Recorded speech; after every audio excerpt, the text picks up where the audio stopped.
I wanted nothing to do with his new hobby. It was almost like he was obsessed with me and the history of my supposed family, and that made me feel uncomfortable. Even after so many sessions with Headmaster Colin, I still wasn't ready to find out who I was and where I came from. And Paz. Ugh. Pazuzu had made it his mission to turn every unturned rock. I was dying to see them after a long, tedious summer vacation, and at the same time, I dreaded the moment of our reunion.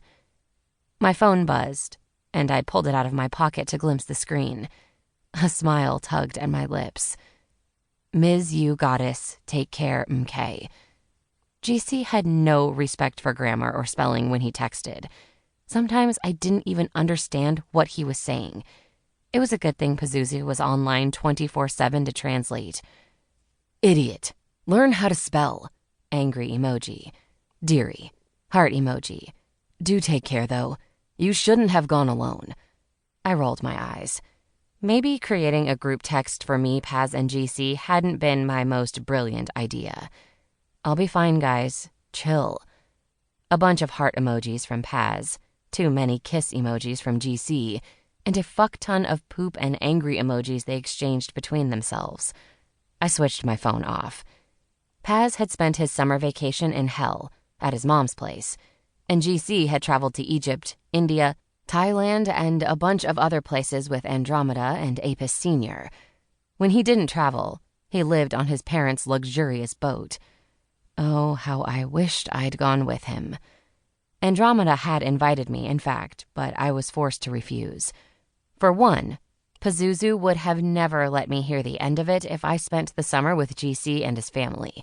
And two, I'd made a promise to Headmaster Colin.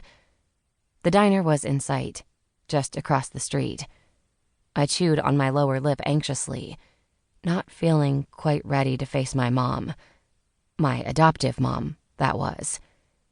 Headmaster Colin had told me it would be healthy for me to make peace with my past and my parents. They did the best they could. But did they? I asked him in one of our therapy sessions. I'd pulled up my shirt to show him the cigarette burns on my abdomen. They were faded now. He did this to me. I was 3. He stopped when I told my mom, but that didn't mean the abuse ended there. He found other ways. The headmaster had sighed and nodded.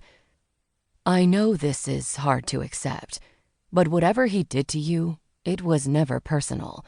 In his head, he wasn't hurting you. He was hurting someone else. He was taking revenge on someone who'd hurt him in the past.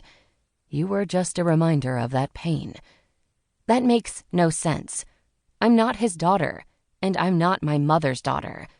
What's the connection between my real parents and them? You should ask them yourself. You have all these questions, all these things left unsaid. You'll have to face the Lazarovs sooner or later. Why not sooner? You could just tell me, you're a mage. There are things no one else can do for you, Mila. So, here I was, back home. Lena's diner. Thanks to the unbearable heat, there weren't many customers today. I crossed the street and looked through the window. My mother was behind the bar, nursing a cup of coffee and watching some new girl she must have hired recently. From my mother's expression, it was clear the new girl wasn't doing great.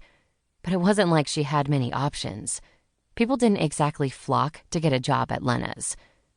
I wonder, did you look for me when you saw I was gone? She turned, and I stepped away from the window before she could see me. What's the point? I should have stayed at the academy and minded my own business. They weren't my parents, so why was I here? Headmaster Colin had said I needed closure, that it would make me feel better to talk to them, confront them, tell them what I know, and have them fill in the blanks that kept me up at night. And then I could get out of their lives for good. Forever. Or just out of my dad's life. Maybe it was worth keeping in touch with the woman who'd raised me. She'd done a piss-poor job of it, but at least she'd done it. I took a deep breath and went inside. The chirpy sound of the bell that announced a new customer didn't impress me.